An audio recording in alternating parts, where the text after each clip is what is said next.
চাহিদা কমে যাওয়ায় সিরাজগঞ্জে অস্বাভাবিকভাবে কমেছে বেগুনের দাম। শহরের বিভিন্ন বাজারে এখন ৫ টাকা কেজিতে বিক্রি হচ্ছে বেগুন, আর গ্রামের কোনো হাট বাজারে এ সবজি মিলছে আরও কম দামে। সেখানে ২ কেজি বেগুন বিক্রি হচ্ছে মাত্র ৫ টাকায়।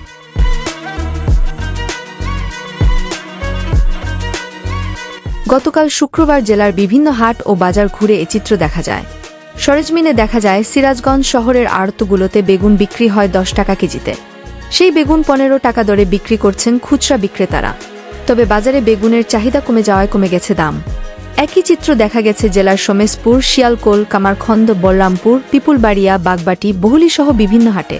সিরাজগঞ্জ সদরের বনবাড়িয়া হাটে বাজার করতে আসা আব্দুল হামিদ জানান, শুক্রবার হাটে প্রথমে বেগুন ১০ টাকা থেকে ৫ টাকা কেজিতে বিক্রি হলেও সন্ধ্যায় ৫ টাকায় ২ কেজি বেগুন বিক্রি করতে দেখা যায়।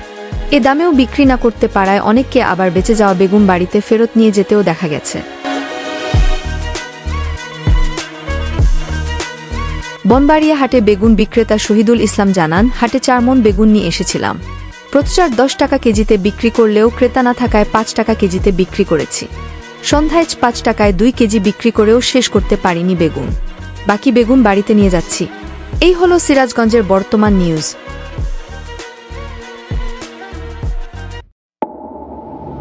এতক্ষণ সাথে থাকার জন্য ধন্যবাদ। নতুন নতুন আপডেট খবর পেতে চ্যানেলটি সাবস্ক্রাইব করে পাশেই থাকবেন।